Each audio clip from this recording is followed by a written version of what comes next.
சென்னையில் தனியார் தொலைக்காட்சி விவாத நிகழ்ச்சியின் போது பாஜக மாநில இளைஞரணி தலைவர் எஸ்.டி. சூர்யா திமுகவினரால் தாக்கப்பட்ட சம்பவம் அரசியல் வட்டாரத்தில் பெரும் பரபரப்பை ஏற்படுத்தியுள்ளது. சென்னை எழும்பூரில் அமைந்துள்ள தனியார் தொலைக்காட்சி அலுவலகத்தின் ஸ்டுடியோவில் நேற்றிரவு அரசியல் சார்ந்த ஒரு விவாத நிகழ்ச்சி நடைபெற்றது.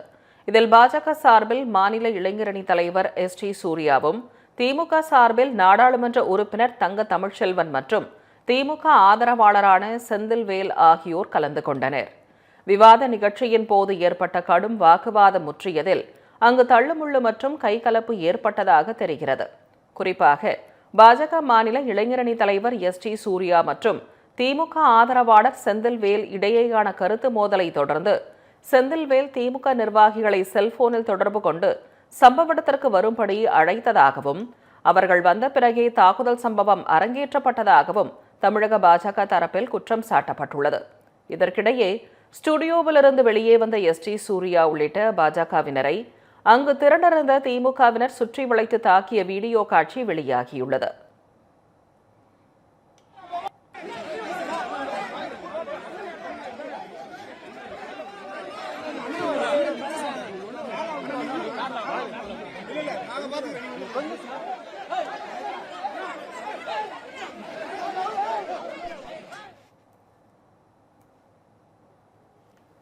குறிப்பாக கட்டிடத்தின் மின் இணைப்பை துண்டித்துவிட்டு திமுகவினர் தாக்குதல் நடத்தியதாகவும், அங்கு வந்த போலீசார் அவர்களை பேரளவில் மட்டுமே தடுத்ததாகவும் குற்றச்சாட்டு எழுந்துள்ளது. தாக்குதலில் காயமடைந்த இளைஞரணி தலைவர் எஸ்.டி. சூர்யா உள்ளிட்ட பாஜகவினர் சிகிச்சைக்காக மருத்துவமனையில் அனுமதிக்கப்பட்டுள்ள நிலையில் சம்பவம் தொடர்பாக பாஜக சார்பில் எழும்பூர் காவல் நிலையத்தில் புகார் அளிக்கப்பட்டுள்ளது. இதற்கிடையே எஸ்.டி. சூர்யா தாக்கப்பட்ட தகவல் அறிந்து பாஜக மாநில துணைத் தலைவர் கருநாகராஜன் மற்றும் ஏராளமான பாஜக தொண்டர்கள் அங்கு திரண்டனர். இதனால் பதற்றமான சூழல் நிலவியதை அடுத்து அப்பகுதியில் போலீசார் பாதுகாப்பிற்காக குவிக்கப்பட்டனர். இந்நிலையில் ஸ்டுடியோவிலிருந்து சிசிடிவி பதிவுகள் கைப்பற்றப்பட்டுள்ளதாகவும், தாக்குதல் சம்பவம் தொடர்பாக விரிவான விசாரணை நடத்தப்படும் என்றும் போலீசார் தரப்பில் தெரிவிக்கப்பட்டுள்ளது.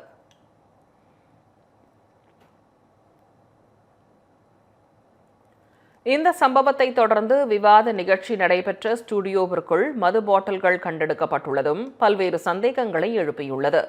மது பாட்டில்களை ஸ்டுடியோவிற்குள் கொண்டு வந்தது யார், தாக்குதல் சம்பவத்துடன் இதற்கு தொடர்புள்ளதா என்பது குறித்து போலீசார் விசாரணை நடத்த வேண்டும் என்றும் பாஜக தரப்பில் கோரிக்கை முன்வைக்கப்பட்டுள்ளது.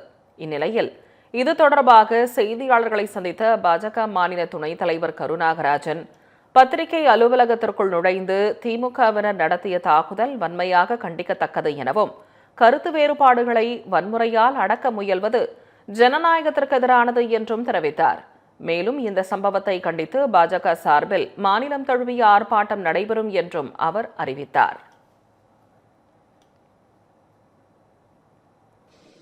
இப்படி ஒரு கடுமையான செயலை திமுக, திராவிட முன்னேற்ற கழகம் ரவுடிகளை வைத்து செயல்படுத்துவது, அவர்களுக்கு எதிராக யாரும் கருத்தை பேசக்கூடாதா? இதுதான் ஜனநாயகமா? இந்த ஜனநாயகத்தை தான் முதல்வர் காப்பாத்திட்டு இருக்காரா? மக்களோட ஸ்டாலின்னா மக்களை அடிப்பதுதான் திமுகவினுடைய கொள்கையா? கனவு காணுங்கள்ங்கிறாரு. இந்த மாதிரி தாக்குதல் நடத்துறதுதான் கனவு காணணுமா? இங்க போனா திமுக காரங்க அடிப்பாங்கன்னு கனவு காணணுமா?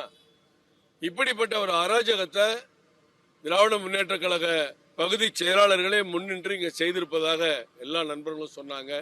இங்க பத்திரிகையாளர்கள், பத்திரிகை அலுவலகத்துக்குள்ளேயே இது நடந்திருக்கு. பத்திரிகைக்காரர்களுக்கு நிச்சயமா தெரியும் யார் உள்ள வந்து யார் அடிச்சா எப்படி தாக்குதல் நடத்தினார்னு. இதை நாங்க சும்மா விட மாட்டோம். மாநிலம் முழுவதும் ஒரு ஆர்ப்பாட்டத்தை நடத்துவோம். இது கண்டிக்கத்தக்கது. அவர் முகத்துல அவரை குத்திருக்காங்க. மருத்துவமனைக்கு போயிருக்காரு. ஒரு இன்ஜெக்ஷன் போட்டு வேப்பேரி ஸ்டேஷன்ல போய் கம்ப்ளைண்ட் பண்ண போறாரு. வந்து எல்லாமே ரவுடிங்கள்லாம் அப்புறம் என்ன பண்ண சொல்றீங்க? அவங்கள்ட்ட என்ன இருக்கும்? பன்னீர் பாட்டிலா இருக்கும், டாஸ்மாக் சரக்கு தான் இருக்கும். உள்ள வந்திருப்பாங்க, லைட் அமர்த்திருப்பாங்க. ஒரு பத்திரிகை அலுவலகத்துக்கு உள்ள புகுந்தே இந்த மாதிரி செஞ்சா, நிகழ்ச்சி நடத்துறது ஒரு தொலைக்காட்சி, இடத்துக்கு உரிமையானது மற்றொரு தொலைக்காட்சி, தமிழகத்துல முதன்மையான பத்திரிகை அலுவலகத்துக்கு உள்ள வந்து இந்த கலாட்டா பண்ணா, இதே அரங்கம் வெளியில பொதுவெளியில எங்கேயாவது இருந்தா இன்னைக்கு நிலைமை என்ன இருக்கும்? பல பேர் கொலை பண்ணப்பட்டிருப்பாங்க. அவன் எல்லாம் கஞ்சா போதையில வந்தாங்களா, டாஸ்மாக் போதையில வந்தாலும் தெரியல. நாளைக்கு போலீஸ் விசாரிச்சா தான் தெரியும். யார் இந்த கலவரத்தை பண்ணாங்கிறது காவல்துறைக்கு நல்லா தெரியும். அவங்க நிச்சயம் நடவடிக்கை எடுக்கணும் அப்படிங்கறத தெரிவிச்சோம். இந்த பண்டிகை நாட்களை முன்னிட்டு வில்லா மனைகளை முன்பதிவு செய்து ஸ்டாம்ப் டியூட்டியில் 50% வரை தள்ளுபடி பெறுங்கள். Premium villa flats across Tamil Nadu from 4.5 lakhs to 3 crores. One layer G Square. For details call 8939750009.